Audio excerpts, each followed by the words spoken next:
자, 허재영 기자의 시사바리스타 2부, 오늘 피해자 중심주의 문제를 가지고 여러분과 이야기 나눠보고 있습니다. 자, 여러분, 경향신문 강진구 기자가요, 지금 그 박재동 화백 관련 미투 폭로, 이거 뭐 좀 조작된 거 아니냐, 이런 의혹 보도를 했다라는 이유만으로 2차 가해다 이러면서 지금 경향신문 기자들이 들고 일어나서 징계를 하려고 하고 있어요.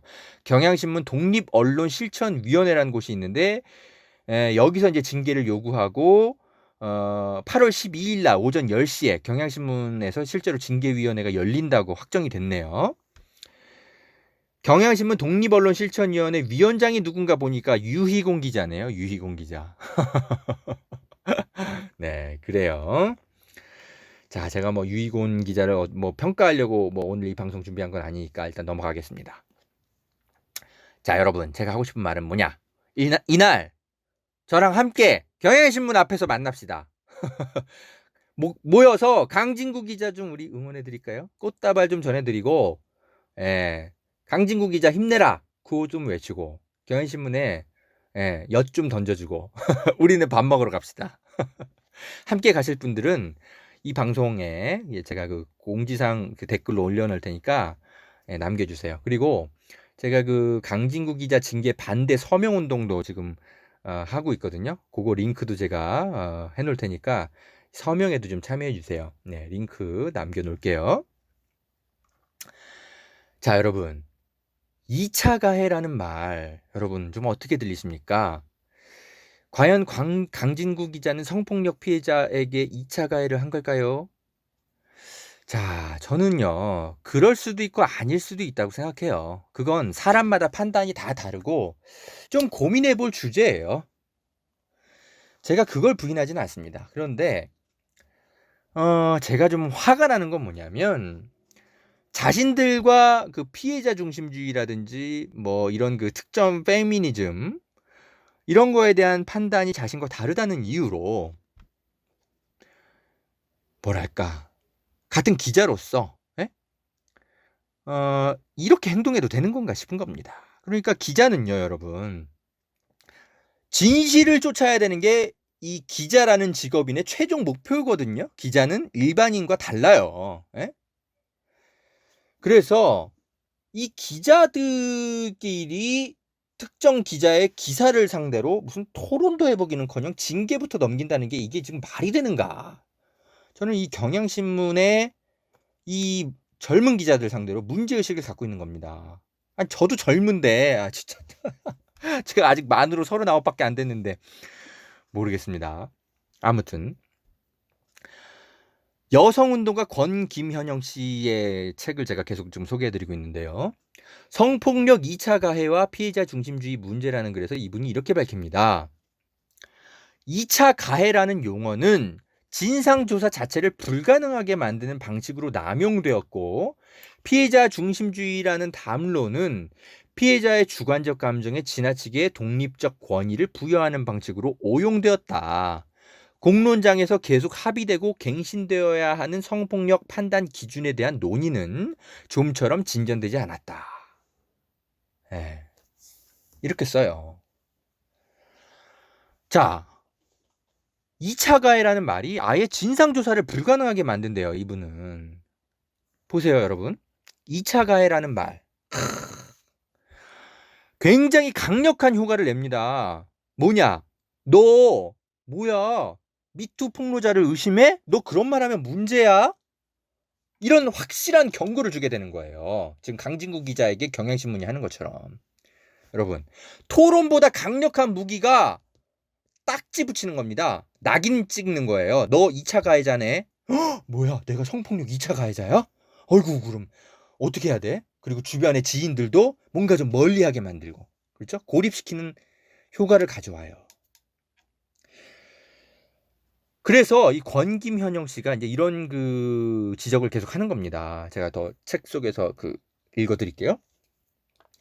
민주노총처럼 공동체 규약에 대한 충성도가 높은 조직이라면 2차 가해라고 말하는 것만으로도 어느 정도 규제 효과가 있는데, 그런 조직이 아니라면 되레 2차 가해자로 지목된 이들은 그들끼리의 결속력을 끈끈하게 하며 피해자를 고립시킨다. 이렇게 지적을 해요. 여러분, 한번 보세요. 지금 그 박원순 시장 그 미투 사건 이후에 어떤 일이 벌어지고 있습니까? 예? 일부에서는 지금 아직 진상조사 결과가 나오지도 않았는데 막 벌써부터 어떤 분들은 이거 조작 미투 사건 아니야? 뭐 이런 주장까지 막 하잖아요. 그래가지고 자기들끼리 막 그 대동단결 해가지고 그 박원순 시장한테 이제 그 어떤 피해를 당했다고 호소하는 여성을 막 공격하잖아요. 이런 부작용들이 생긴다는 겁니다. 그래서 권김현영 씨가 이렇게 말합니다. 더 읽어드릴게요. 성폭력 문제의 핵심은 해석을 둘러싼 투쟁이다. 그런데 피해자의 주관적 판단에 해석을 전부 위임하게 된다면 성폭력은 대체 어떻게 사회적인 문제가 될 수 있으며 반성폭력의 정치는 어떻게 구성될 수 있는가? 이 말은 피해자의 말이 진짜인지 여부를 철저하게 조사하자는 것이 아니다. 페미니즘은 가해자의 진술에 대한 해석 투쟁의 영역이며 2차 가해라는 말은 피해자 중심주의와 결합해서 그러한 해석 투쟁 자체를 불가능하게 만들었다. 자, 그러면서 권김현영 씨가 이렇게 또 책에다 씁니다. 피해자에게 오히려 증명의 의무까지 있다라고 설명을 하는데요. 더 읽어봅시다. 피해자의 주관적 느낌이 유일한 판단 기준이 되어서는 안 된다. 피해자는 당연히 자신의 경험을 주관적으로 해석할 권리가 있지만 그 경험을 공론의 영역으로 가져올 때는 정당화의 의무를 지니게 된다. 페미니즘은 그 정당화 과정에서 해석 투쟁에 연대하는 것이지 무조건 편을 들어주는 언어가 아니다. 이렇게 되면 모두가 손을 들고 피해자라고 얘기하는 것 말고는 어떤 말도 불가능해지고 결국 아무 얘기를 듣지 않게 된다. 모든 것을 편들기의 정치로 만든다. 편들기 방식이야말로 페미니즘 정치와 가장 거리가 멀다고 생각한다. 자, 여기까지. 여러분 보세요. 이 권김현영 씨가 굉장히 그 우려 섞인 이제 어떤 이제 주장을 이제 책에 썼는데 지금 우리 사회를 보세요. 이거 그대로 현실이 되고 있지 않습니까? 박원순 시장 그 이제 미투 사건 이후로 너 누구 편이야? 말해. 너 서지영 검사 왜 너 왜 침묵해? 막 이렇게 따지고 있잖아요. 응? 그리고 또 반대로 그 박원순 시장 그 고소한 여성 쪽에서는 그분들 상대로는 당신 정말 순수한 미투 맞아? 막 이러면서 굉장히 인격 모독적인 막 그렇게 피해자를 공격하고 막 있어요. 어떤 분들은. 응? 그러니까 서로 막 편을 갈라서 싸우고 있어요. 왜 이런 일이 벌어집니까? 저는 이게 김재련 변호사 같은 사람이 이 적절하게 그 페미니즘의 언어를 구사하고 있지 않기 때문에 벌어지는 사회 부작용이라고 생각하는 거예요. 권김현영 씨가 딱 잘 짚었어요. 이렇게 2차 가해, 내 말 안 들어주고 우리를 의심하는 것 자체가 2차 가해야, 이런 말을 하는 순간 반작용 같은 게 벌어져가지고 성폭력 피해자한테 연대하고 그렇게 좀 귀 기울여는 사람들한테도 거부감을 들게 만드는 거예요. 그래서 막 편가르기 정치가 만들어지게 되는 거예요. 페미니즘 정치와 가장 거리가 먼. 그래서 제가 김재련 변호사를 계속 비판하는 겁니다. 마치 피해자 호소인의 주장에 귀 기울이지 않으면 2차 가해인 것처럼. 그리고 또 정의당 정치인이 이렇게 뭐 박원순 시장 타계를 인간적으로 추모하는 것마저도 마치 2차 가해인 것처럼 그렇게 몰고 가니까 저 같은 일반 대중들도 피해 호소인의 목소리에 귀를 기울이고 싶다가도 반작용이 생기는 거예요. 뭐야, 너무하는 거 아니야? 아무리 그래도 그렇지. 피해 호소에 대해서도 그 미투 폭로 그 당사자도 증명의 의무라는 게 있는 건데 우리더러 당신 말을 무조건 안 믿으면 2차 가해라고 하면 어떡해. 그런 생각을 하게 되는 거죠. 그래서 이제 이 여성운동가 권김현영 씨가 이런 그 주의를 기울이게 하는 책을 쓰는 것 같아요. 자, 이분은 이 성폭력 사건 조사의 원칙에 대해서도 이렇게 설명을 합니다. 이분이 이제 그런 조사에 많이 참여하셨던 분인가 봐요. 뭐냐? 신뢰하되 검증하라. 자, 여러분. 아니, 뭐 피해자 중심주의인데 도대체 뭘 검증하라는 거야? 이런 생각하시는 분들이 있을 수 있죠. 분명히 있어요. 그런데 피해 호소인의 말을 검증하는 건요, 대부분 국가기구가 다 취하고 있는 조사의 원칙입니다.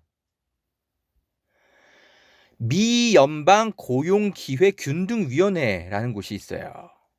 여기서 이제 마련한 어떤 성폭력 사건 조사 지침을 우리나라의 국가인권위원회라든지 우리나라의 각 그 성희롱 고충 심의기구 뭐 이런 곳에서 다 이런 거 다 따라서 하고 있는데요. 이들 기구가 마련한 지침을 제가 살펴보니까 이래요. 그 피해 호소인의 일관성 있는 진술과 가해자로 지목된 이의 입장까지 고루 들어야 한다. 그리고 심지어 이 미 연방 고용기회균등위원회는 이렇게까지 써놔요. 피해를 호소하는 사람한테 당신 왜 이렇게 거부하지 못했어요? 그렇게 표현하지 못할 만한 이유가 뭐였어요? 그리고 무슨 불이익 당할 우려가 있을 만한 상황 같은 게 있었어요? 이런 거조차도 조사인이 과감하게 묻도록 하고 있습니다. 네. 자, 여러분. 그러니까 보세요. 지금 우리 언론인의 입장과도 아주 유사하지 않습니까? 어떻게 보면 기자는요, 그러니까 조사자의 입장이랑 같은 거죠. 네. 피해자의 입장도 듣고 가해자의 입장도 듣고 참고인 입장도 듣고, 그리고 피해자에게 조금 미안하긴 하지만 이 미투가 과연 진실에 입각한 건지 막 따져 묻는 거죠. 그런 걸 판단해야 되는 게 기자인 겁니다. 근데 이 취재 과정, 조사 과정 자체를 무슨 2차 가해다, 성인지 감수성 부족, 너 징계, 이런 언론 저널리즘이 자리 잡은 나라가 없어요, 여러분. 그래서 제가 이 경향신문 그 강진구 기자의 징계를 반대하는 겁니다. 아니 무슨, 그리고 경향신문이 무슨 성범죄 보도 준칙을 위반했다고 강 기자를 지금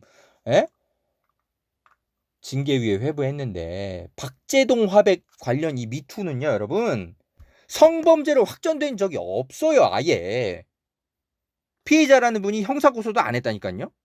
그런데 무슨 성범죄입니까? 그냥 이 미투 사건은요, 그냥 당사자들끼리 지금 다툼이 있는 사안이에요. 그래서 강진구 기자는 그냥 그거를 중립적인 자세로 들여다본 거란 말입니다. 그런데 취재를 해보니까 이 피해를 호소하셨던 분이 좀 이상한 흔적들이 자꾸 나오는 거예요. 그래서 그걸 보도한 것뿐입니다.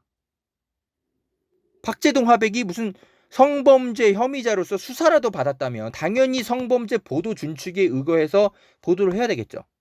그거 어기면 징계위에 회부될 수 있겠죠. 근데 이 사건은 성범죄 아니라니까요. 자, 강진구 기자는요, 우리나라 그 일반 성폭력 사건 조사를 맡는 그런 어떤 기구들의 조사 지침, 이런 표준적인 지침을 만약에 위반할 정도로 취재를 하고 보도를 했다면, 그러면 경향신문의 징계 사안이 될 수 있죠. 그런데 제가 객관적으로 봤을 때 그런 정도 사안까지는 아니거든요, 이 보도가. 2년 동안 또 취재했다고 하고 여러 증거 자료도 갖고 있다고 하니까요. 그러면 경향신문 내부에서 이걸 토론부터 하고 논쟁해야지. 이걸 무슨 뭐 징계위에 회부합니까? 무슨 독재 정권 시절에도 없던 일이 지금 미투 관련해서 의혹 제기를 하는 것만으로도 기자가 징계를 받으면, 그럼 앞으로 어떤 기자가 이 미투 사건에 대해서 취재하려고 하겠습니까? 괜히 뭐 피해 호소인 입장에 서지 않으면 온갖 고초를 겪고 막 이럴 텐데 누가 이거 보도하려고 하겠어요. 그러면 언론 자유가 오히려 위축됩니다, 여러분. 안 그래요, 여러분? 세계적으로 강진구 기자가 이제 징계를 받는다면 아주 그 세계 저널리즘사의 우스운 일이 될 겁니다. 벨 훅스라고요, 미국에서 가장 그 대중적인 여성주의 운동가가 있거든요. 이분이 자신의 책에다 이렇게 쓴 게 있어요. 읽어드릴게요. 페미니즘 이론이 학계라는 계토에 안주하면서 그 외부와의 연결고리는 약해졌다. 학계에서는 예나 지금이나 연구가 진행되고 있으며 때로 통찰력이 담긴 결과물이 나타나기도 하나, 이러한 통찰력은 대중에게 거의 알려지지 않는다. 자, 여러분, 우리나라에서도 마찬가지 현상이 지금 벌어지고 있는 것 같지 않습니까? 제가 일부에서도 말씀드렸듯이 이 피해자 중심주의라는 용어, 2차 가해라는 용어, 이런 게 옳은 건지 여성주의 내부에서도 논쟁이 시작된 게 15년도 넘게 벌어지고 있는데 이게 정작 대중에게 잘 안 알려졌어요. 그들만의 어떤 개토화 때문에 벌어진 일인 것 같아요.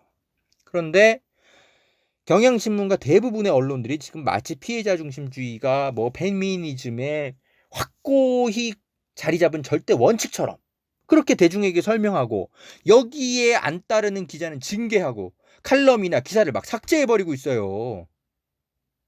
저는요, 이거 페미니즘의 문제라기보단 페미니즘을 해석하고 연구해서 대중에게 알려야 하는 기자들의 게으름에서 이런 문제가 발생하고 있는 것 같습니다. 그래서 제가 이 유희공 같은 기자들 굉장히 위험하다고 생각하는 게 여러분, 책을 안 읽는 기자보다요 더 위험한 게 책을 한두 권만 읽고 마치 세상을 다 아는 것처럼 그렇게 완장차고 행동하는 기자들이 더 위험한 겁니다. 여러분, 중국 문화대혁명 때 어설픈 홍위병들이 그렇게 행동하다가 지식인들 다 몰아내고 그 체제를 오히려 병들게 했잖아요. 똑같은 일이 경향신문에서 벌어질 수 있습니다. 그래서 제가 이 경향신문과 우리 그 진보 언론을 지키기 위해서 논쟁을 하는 겁니다. 제가 반평생을 가부장제에 맞서 싸워서 이런저런 연구하고 그래왔던 기자인데도 제가 반여성주의 기자라는 오해를 차라리 받고 말지, 저는 진보 언론이 이렇게 망가져가는 거를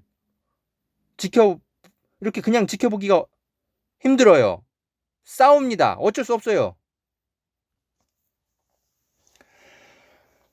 방송 마치겠습니다. 권김현영 씨가 2017년에 질문하지 않고는 살아갈 수 없다라는 이제 책에서 이렇게 밝혔는데 이 말로 방송을 마무리하겠습니다.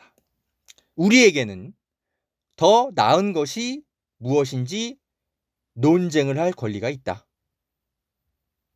여러분, 우린 논쟁할 권리가 있습니다. 징계 당할 권리 말고요. 강진구 기자님 힘내세요. 감사합니다. 허재영 기자였습니다.